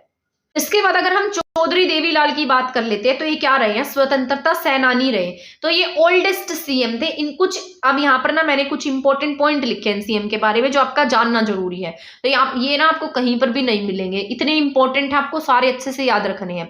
तो चौधरी देवीलाल जो है वो क्या रहे हैं, स्वतंत्रता सेनानी रहे हैं और सबसे ओल्डेस्ट सीएम भी रहे, यानी कि ये 61 की एज में क्या बने थे, हरियाणा के सीएम बने थे, तो याद रखना है 61 की एज थी तब क्या बने, हरियाणा के सीएम बने। उप प्रधानमंत्री भी रह चुके हैं, आपको पता है, आपके भारत के उप प्रधानमंत्री भी थे ये, इसीलिए इनका जो समाधि स्थल है वो आपके हरियाणा में ना होकर कहां पर है, दिल्ली में है, क्योंकि ये क्या रहे हैं, इंडिया लेवल पर ये क्या रह चुके हैं, उप प्रधानमंत्री रह चुके हैं। और संघर्ष स्थल इनकी समाधि का नाम है, नई दिल्ली में इनकी समाधि है। आपको पता होना चाहिए प्रधानमंत्री बन रहे थे, लेकिन देखो कितना बड़प्पन था, खुद कुर्सी पर नहीं बैठे, अपने किसी और चेहरे को बैठा दिया और खुद क्या बन गए, उप प्रधानमंत्री बन गए, तो बहुत बड़ी बात थी उस समय में ये। तो चौधरी देवीलाल जी क्या है, स्वतंत्रता सेनानी रह चुके हैं, ओल्डेस्ट सीएम है, 61 की एज में बने हैं और उप प्रधानमंत्री रह चुके हैं, ठीक। 61 की एज में बनने वाले सीएम कौन है, देवीलाल जी हैं। ओल्डेस्ट सीएम पूछेगा तो आप क्या टिक करेंगे, देवीलाल जी टिक करेंगे। इसके बाद बंसीलाल जी की बात कर लेते हैं। अब यंगेस्ट पूछा जाए आपसे कि सबसे कम उम्र में सीएम कौन बने, यंगेस्ट सीएम कौन रहे हैं, तो बंसीलाल जी एट द एज ऑफ 41 की एज में क्या बन गए थे, सीएम बन गए थे। तो देखो यहाँ से कितना कुछ सीखने को मिल रहा है। आज भी हमारे जैसे आज भी देखेंगे तो ओल्ड लोग ही क्या बनते हैं, सीएम प्राइम मिनिस्टर बनते हैं, लेकिन ये उस समय में 41 की एज में क्या बन गए, सीएम बन गए। सेकेंड वर्ल्ड वॉर में भी शामिल हुए थे ये। तो आपसे पूछा जाए हरियाणा के ऐसे कौन से सीएम है जिन्होंने सेकेंड वर्ल्ड वॉर में पार्टिसिपेट किया था, तो बंसीलाल जी है। इसके बाद इनके पास में रक्षा मंत्रालय था और रेल मंत्रालय भी था, ठीक है। तो रक्षा मंत्रालय और रेल मंत्रालय यानी कि रक्षा मंत्री रह चुके हैं और इसके साथ साथ रेल मंत्री रह चुके हैं। जब आपके यहाँ पर इमरजेंसी लगी थी ना, तब पूरे देश में इमरजेंसी लगी थी, इंदिरा गांधी ने लगा दी थी, तो उस समय में रक्षा मंत्री थे ये, तो आपको याद रखना है। और ये ना इंदिरा गांधी के जो बेटे थे संजय गांधी, उनके बहुत ज्यादा क्लोज थे, तो इन्होंने हरियाणा में इतना सारा जो प्लांट पड़ा था गुरुग्राम के पास में, वो सारा संजय गांधी को दे दिया था मारुति का प्लांट लगाने के लिए। मैंने ना इनकी बुक पढ़ी थी इमरजेंसी, उसमें ना बहुत अच्छे से एक्सप्लेन करके दिया गया है, बहुत इंटरेस्ट आता है उसको पढ़ते हुए, उस बुक को, उसमें सारा का सारा डिटेल से दे रखा है। बंसीलाल जी के बारे में इतनी सारी बातें वहां से जानने को मिलती हैं और हमारे हरियाणा के बारे में भी जानने को मिलता है, तो बहुत अच्छी बुक है वो। इसके बाद बीडी गुप्ता जो है, बीडी गुप्ता भी मैंने आपको बताए हरियाणा के ऐसे सीएम जो सीएम भी रहे, डिप्टी सीएम भी और स्पीकर भी रहे। भजन लाल जी जो है, वैसे तो पंजाब के कोतवाली शहर में इनका जन्म हुआ था, लेकिन बाद में ये हिसार आदमपुर में आकर रहने लगे और यही उनकी क्या बन गई, यहीं से वो इलेक्शन भी लड़ने लगे। बिश्नोई समाज से बिलोंग करते हैं, कैबिनेट में पर्यावरण मंत्री रह चुके थे। आजाद भारत में जन्मे पहले सीएम की बात कर लेते हैं, तो ये पूछा जा सकता है, तो भूपेंद्र सिंह हुड्डा जो है वो आजाद भारत में जन्म लेने वाले हरियाणा के पहले सीएम है। सेकेंड बात की जाएगी तो खट्टर है, हेडमास्टर के नाम से जाना जाता है इन्हें, ठीक है। हरियाणा के 3 व्यक्ति जो बाहर जाकर सीएम बने, तो अब आपसे पूछा जा सकता है, अब ये तो सारे हरियाणा में रहे हैं, अब कुछ ऐसी पर्सनालिटीज हैं जो हरियाणा में सीएम ना बनकर बाकी अदर स्टेट में सीएम रही हैं। तो जैसे उसमें सुचेता कृपलानी जी हैं जो यूपी की सीएम रही थी, सुषमा स्वराज जो दिल्ली की सीएम रही थी। Sushma Swaraj is most important. एक बात और बता देती हूँ, फेमस पर्सनालिटीज में से हर साल क्वेश्चन आते हैं, एस्टेट में हर बार फेमस पर्सनालिटी में से क्वेश्चन आता है और एक क्वेश्चन जो है फेमस पर्सनालिटी का जरूर देखने को मिलता है, तो अच्छे से पढ़ना है इनको। सुषमा स्वराज जी जो है, इनकी तो डेथ हो चुकी है, ये क्या रह चुकी, दिल्ली की सीएम। इसके साथ साथ अरविंद केजरीवाल जो है वो भी दिल्ली के सीएम रह चुके हैं, आपको ये पता होना चाहिए, एट प्रेजेंट भी दिल्ली के सीएम है। तो हरियाणा के 3 व्यक्ति जो बाहर सीएम रहे उसमें से सुचेता कृपलानी, सुषमा स्वराज और अरविंद केजरीवाल। ठीक है, तो यहां पर ये इतने पॉइंट पहले मैं एक बार आपको रिवाइज करा देती हूँ। सबसे ओल्डेस्ट सीएम की बात करेंगे तो चौधरी देवीलाल, सबसे यंगेस्ट की बात करेंगे तो बंसीलाल। ठीक है, इसके बाद बीडी गुप्ता, 3 का कॉम्बिनेशन, भजनलाल कोतवाली शहर पंजाब में पैदा हुए। इसके बाद आजाद भारत में जन्म लेने वाले पहले सीएम भूपेंद्र सिंह हुड्डा, दूसरे सीएम खट्टर। 3 व्यक्ति जो बाहर सीएम रहे उसमें सुचेता कृपलानी, इसके साथ साथ सुषमा स्वराज और इसके साथ साथ कौन रहे हैं थर्ड नंबर पर आपके, अरविंद केजरीवाल। अब यहाँ पर एससी रिजर्व सीट्स की बात कर लेते हैं, 2 ही पेजेस रह गए हैं शायद हमारे। इसके बाद हमें पढ़ना है मंत्रिमंडल और ये आपका ये जो सीट्स है ये पढ़ लेते हैं, एंड देन आपकी क्लास खत्म हो जाएगी। शायद लेंथी क्लास हो गई होगी, ठीक है ना, बट आप देखते रहिएगा, 1 आवर से ऊपर ही क्लास हुई होगी, बट इंपॉर्टेंट है, आपको पढ़नी है। ठीक है, तो यहाँ पर हम पढ़ लेते हैं उकलाना। उकलाना सबसे पहला यहाँ पर मैंने लिखा है उकलाना। उकलाना हिसार की एससी रिजर्व सीट है। तो एससी रिजर्व सीट्स आपको याद रखनी है, 17 एससी रिजर्व सीट आपकी। अब जिसने मान लो 11-11 डेज टारगेट वाली वीडियोस देखी होंगी ना, जो डिस्ट्रिक्ट वाली है वो अब अच्छे से समझ पाएगा। तो उकलाना क्या है, यहाँ पर एससी रिजर्व सीट है। तो पहली सीट कौन सी है, उकलाना। पानीपत की सीट की बात करते हैं तो इसराना जो है पानीपत की एससी रिजर्व सीट है। तो पानीपत की SC reserve seat Israna, Panipat Israna, Uklana Hisar, Bawal Rewari. Rewari की कौन सी एससी रिजर्व सीट है, बावल है। वहां से मिनिस्टर कौन है, बनवारी लाल जो है ना, वहां से क्या बने हुए एमएलए हैं, और ये क्या है मिनिस्टर भी है, इनके बारे में आगे बताऊंगी। इसके बाद भवानी खेड़ा जो है वो भिवानी की एससी रिजर्व सीट है। नीलो खेड़ी करनाल, ठीक है। इसके बाद झज्जर, झज्जर खुद आपको ये याद रखना है, झज्जर एक ऐसी डिस्ट्रिक्ट है जो क्या है, खुद क्या है, मतलब झज्जर अपने नाम पर ही एससी रिजर्व सीट है। वैसे तो सबके एरियाज जो है अलग अलग है, वो अलग अलग एससी रिजर्व सीट है, लेकिन झज्जर खुद डिस्ट्रिक्ट होते हुए क्या है, एससी रिजर्व सीट है। यहां से ना अभी एट प्रेजेंट एमएलए जो है वो गीता भुक्कल है, महिला रिजर्व नहीं है ये, अभी एट प्रेजेंट महिला यहां से क्या है, एमएलए बनी हुई है, और लगातार तीसरी बार एमएलए है गीता भुक्कल जी। ठीक है, झज्जर से बिलोंग करती है, झज्जर से क्या बनती है, ये एमएलए बनती है। इसके बाद गुला चीका कैथल की एससी रिजर्व सीट है, मैंने आपको पढ़ाया था, मुझे याद आ रहा है। तो गुला चीका क्या है, एससी रिजर्व सीट है कैथल की। होडल आपको पता है पलवल में है, तो होडल एससी रिजर्व सीट है। रतिया, यहाँ पर रानिया नहीं है, रतिया है, याद रखना है, रतिया एससी रिजर्व सीट है, रानिया नहीं है, ऐसे याद रख लेना। रानी जो है ना वो एससी रिजर्व सीट नहीं है, बट रतिया है। ठीक है, तो रतिया वाली क्या है, एससी रिजर्व सीट है। इसके बाद शाहाबाद, शाहाबाद कहाँ की है, कुरुक्षेत्र की है, तो कुरुक्षेत्र की एससी रिजर्व सीट आपके शाहाबाद है। नरवाना, जींद की कौन सी है, नरवाना है। यमुनानगर की सढौरा, और गुरुग्राम की पटौदी। तो 13 हो गई। इसके बाद कलानौर रोहतक, कलावली सिरसा, मुलाना अंबाला, खरखोदा सोनीपत। तो ये 17 की 17 सीट हो गई है। तो एक बार रिवाइज कर लेते हैं। सबसे पहले मैंने आपको बताया उकलाना, ठीक है, उकलाना हिसार, उकलाना क्या है, एससी रिजर्व सीट है। सेकंड पर मैंने आपको बताया यहाँ पर इसराना, उकलाना इसराना, 2 क्या है, SC reserve seat, Uklana Hisar, Israna Panipat. फिर है बावल, बावल रेवाड़ी, वहां से कौन है, बनवारी लाल, बनवारी लाल बावल, ठीक है, रेवाड़ी। भवानी खेड़ा भिवानी की एससी रिजर्व सीट है। इसके बाद करनाल की कौन सी है, नीलो खेड़ी है, तो करनाल की नीलो खेड़ी। झज्जर खुद क्या है, एससी रिजर्व सीट है। घूला चीका कैथल की एससी रिजर्व सीट है।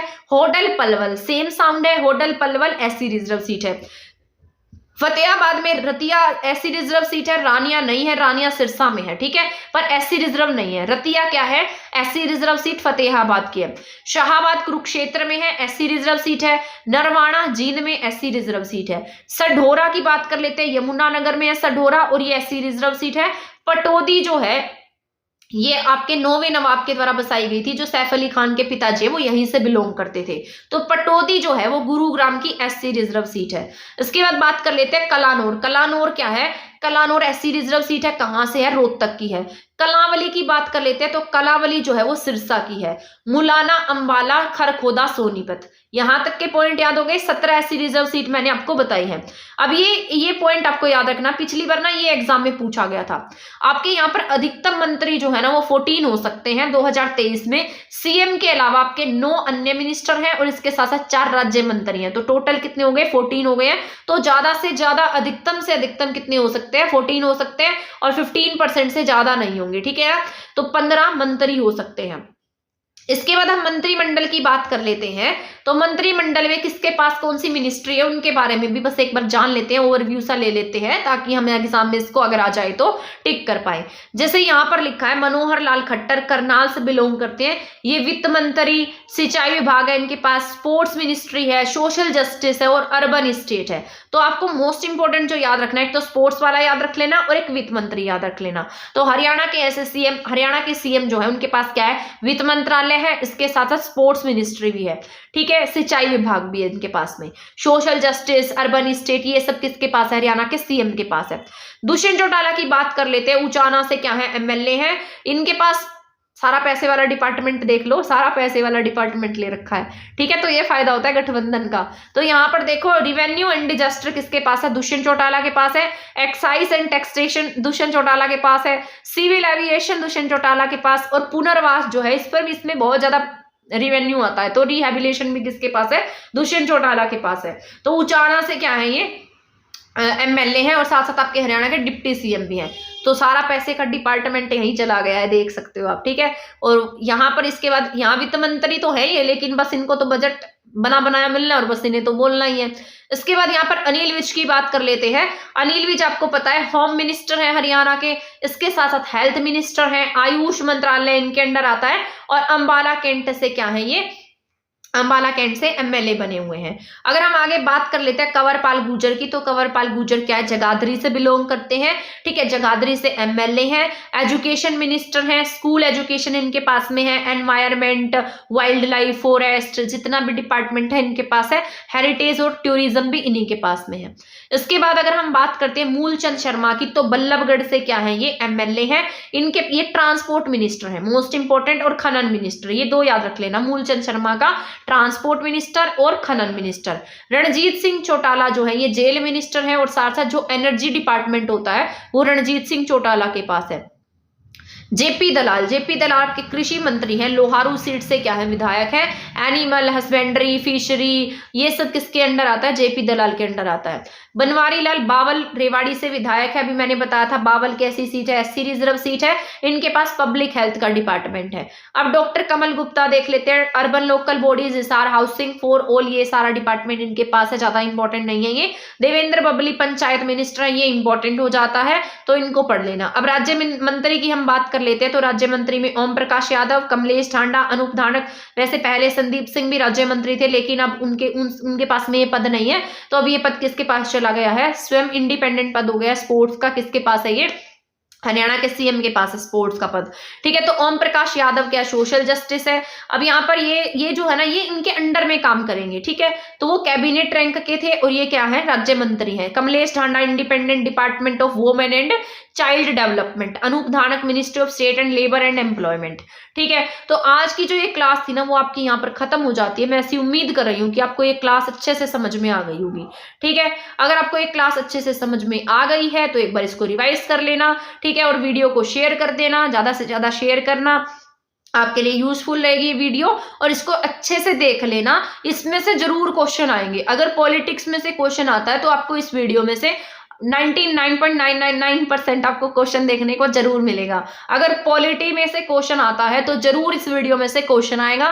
तो आप इस वीडियो को अच्छे से देखिएगा, आपके लिए यूजफुल रहेगी। और इस वीडियो को शेयर कर दीजिएगा। चैनल को सब्सक्राइब नहीं किया तो सब्सक्राइब कर देना। कल की वीडियो में मैं बता देती हूँ, वेलफेयर स्कीम्स पढ़ाऊंगी मैं आपको, तो इंपॉर्टेंट रहेगी, उस क्लास को देखना मत भूलना। अब आगे सारी यूजफुल क्लासेस रहेंगी, चाहे मुझे कैसे भी क्लासेस बनानी पड़े आपकी, पर आपको क्लास जरूर प्रोवाइड कराऊंगी। मैंने बोला है तो क्लासेस जरूर मिलेंगी।